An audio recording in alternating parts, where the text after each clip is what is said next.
علی بھی اگلا سوال ہے، امام فخر الدین رازی کے بارے میں ایک واقعہ مشہور ہے کہ موت کے وقت شیطان نے ان سے اللہ کے وجود کے حوالے سے دلیل طلب کی تو انہوں نے 99 دلائل دیے، لیکن شیطان نے ایک ایک کر کے سب کو رد کر دیا۔ قریب تھا کہ ان کا ایمان چلا جاتا۔ اسی حالت میں ان کے پیر صاحب خواجہ نجم الدین کبریٰ ظاہر ہوئے اور غصے سے لوٹا دیوار پر دے مارا۔ اس اشارہ سے امام فخر الدین رازی نے بات سمجھی اور شیطان سے کہا کہ میں اللہ کو بے دلیل مانتا ہوں۔ بس پھر کیا تھا، شیطان غائب ہو گیا۔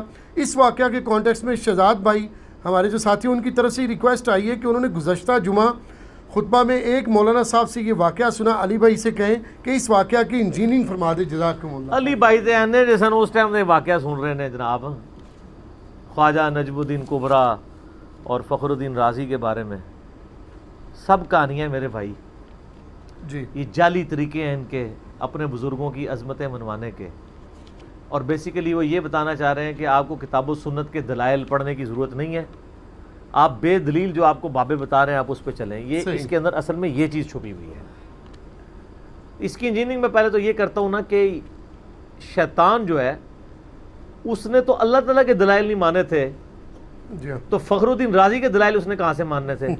اگر فخر الدین رازی کو یہ پتا تھا کہ یہ شیطان آیا ہے تو پہلے میں پیر صاحب سے کہوں گا کہ اتنا نکھٹو آپ کا شاگرد تھا کہ جس کو آپ نے یہ بنیادی بات ہی نہیں بتائی ہے کہ شیطان تو دلیل مانتے ہی نہیں ہے، جس طرح آپ قرآن و حدیث نہیں مانتے، جب پیش کرتے ہیں آپ کہتے ہیں ہمارے بزرگ یہ کرتے تھے، تو بہت بڑی ناکامی ہے۔ اور پھر آپ یعنی سینچری مکمل ہونے کے قریب پہنچے ہیں، وہ 99 دلائل دیکھیں نا کیسے، تو ان 99 دلائل کے دوران اگر نجم الدین کبریٰ کا وہ مرید سینچری بنائے بغیر ہی 50 سے پہلے ہی آؤٹ ہو جاتا، پھر بہت بڑا رسک لیا ہے نا انہوں نے، 99 تک جانے دیا، اور وہ غصے سے انہوں نے وہ کہتے ہیں لوٹا توڑ دیا، تو اس سے انہوں نے یہ سمجھا کہ بغیر دلیل، یہ غصہ ان کا شیطان پہ تھا یا اپنے مرید کے اوپر تھا، یا اپنے اوپر تھا کہ میں نے اس طرح کے مرید بنائے ہوئے ہیں؟ یہ میرے بھائی بالکل جھوٹ ہے، اس طرح کے کوئی واقعات نہیں ہیں۔ ان کو روایت کون کر رہا ہوتا ہے؟ یہ نجم الدین کبریٰ نے روایت کیا ہے یا فخر الدین رازی نے روایت کیا ہے یا مرنے کے بعد خواب میں کسی کو آ کے بتا کے گئے ہیں؟ یہ تو سر کچھ بھی نہیں ہے۔ احمد بریلوی صاحب نے ملفوظات میں ان سے کسی نے پوچھا کہ تقلید کیوں ضروری ہے؟ اب اس کے لیے تو قرآن حدیث کی کوئی دلیل نہیں، انہوں نے کہا اس لیے ضروری ہے کہ ایک امام مالک کا مقلد تھا، وہ جب مر گیا تو فرشتے سوال کرنے کے لیے اس کی قبر میں آ گئے، جب سوال کیا تو سوالوں کے جواب ہی نہیں آ رہے تھے، تو امام مالک قبر میں تشریف لے آئے، اور امام مالک نے چپ کر کے کان میں اس کو بتایا کہ پہلے سوال دا ہے جواب ہی، دوسرے دا ہے یہ، تیسرے، تو بتا دیا تو وہ چھوٹ گیا۔ اس کی بھی میں انجینئرنگ کرتا ہوں کہ میرے بھائی جواب تو ہمیں پتہ ہے، زبان نہیں چلتی اصل میں، کس کو نہیں پتا اللہ میرا رب ہے؟ جی ہاں، تو امام مالک کان میں اس کو وہ بات بتائیں جو اس کو نہیں پتا ہونا چاہیے تھا، امام مالک کان کے قریب ہوئے اس کی زبان پکڑ کے کھینچی اور اپنا لعاب دہن اس کے اوپر لگایا، تو اسی طریقے سے وہ جاری کرواتے ہیں نا، تو زبان چل پڑی۔ سر تھوڑے واقعات ٹھیک کریں، اب تھوڑا ٹیکنیکل دور ہے، ہم اس کی انجینئرنگ کرتے ہیں واقعات کی، ٹھیک ہے؟ کان میں بتانے سے کوئی جواب نہیں دے سکتا، جواب تو پتہ ہے، زبان نہیں چل رہی ہوتی۔ جیسے قرآن حکیم میں آتا ہے اور بخاری مسلم میں بھی ذکر ہے کہ قیامت والے دن ان لوگوں کی کمر تختہ ہو جائے گی، جب حکم آئے گا وہ اللہ کی ساکھ کھولی جائے گی کہ سجدہ کرو، تو جو دنیا میں سجدہ کرتے تھے انہی کی کمر جھکے گی، دوسروں کی جھکی نہیں پائے گی، ٹھیک ہے؟ چاہے امام مالک بھی آگے کھڑے ہو جائیں، کچھ بھی نہیں ہونا، جنہیں نماز نہیں پڑھی نہیں۔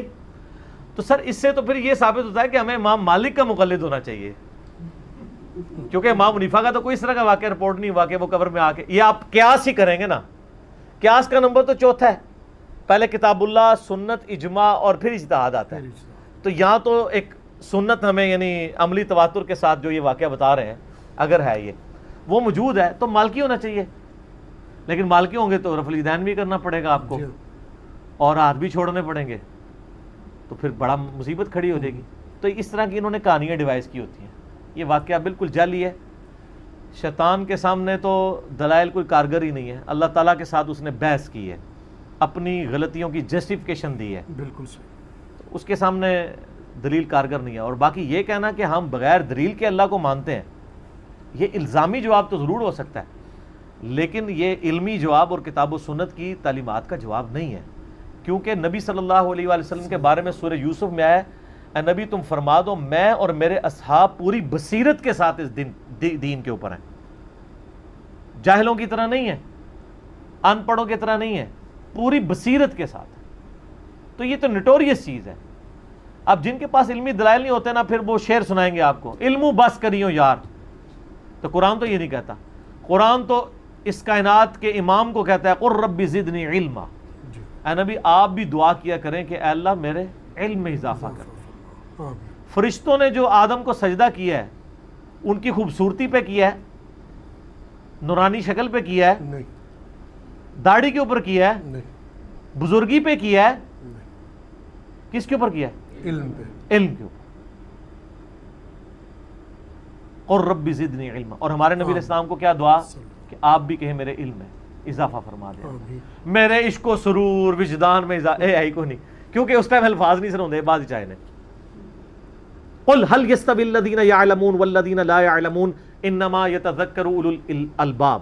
اے نبی علیہ السلام فرما دیجئے بڑا علم والے اور بغیر علم والے برابر ہو سکتے ہیں؟ نصیحت تو نہیں حاصل کرتے مگر عقل والے، عشق دے چلے نہیں سر، عقل والے۔ تو بیسیکلی وہ یہ بتانا چاہ رہے ہوتے ہیں کہ چپ کر کے جدھر لگے ہوئے ہو نا، لگے رہو، انشاءاللہ تعالی بزرگ جس طرح کہہ رہے ہیں وہ اس کے مطابق ہی آپ کے معاملات سیدھے ہو جائیں گے۔ اور بزرگ بھی آپ کے فرقے کے ہونے چاہیے۔ جی یہ پرانے بزرگ تو چلو پھر بھی تھوڑے سانجھ ہیں، بعد میں تو آپ کو پتہ ہے اشری تھانوی صاحب چشتی سلسلے میں بیعت کرتے تھے، اور احمد صاحب بریلوی صاحب قادری سلسلے میں۔ ویسے ہی تو ساروں کو حق میں مانتے ہیں، تو کیا احمد صاحب بریلوی صاحب کے قادری مریدین اشری تھانوی صاحب کے چشتی مریدین کو مان لیں گے؟ کبھی بھی نہیں، اور ان کے چشتی مریدین احمد صاحب بریلوی صاحب کے قادری مریدین کو مان لیں گے؟ امپاسبل۔ اوپر بے شک معین الدین چشتی کو یا عبد القادر جیلانی کو ایک مان لیں، وہ نیچے تو نہیں مانیں گے، وہ کہیں گے نہیں یہ ان کی جائز اولاد نہیں ہے روحانی طور پہ، اور وہ کہیں گے وہ ان کی روحانی جائز اولاد نہیں ہے۔ میرا خیال ہے شاید دونوں ہی صحیح کہہ رہے ہوں، بزرگوں کے اوپر اعتبار کر لیتے ہیں کہ دونوں ٹھیک ہی کہہ رہے ہوں گے۔ ٹھیک ہو گئے۔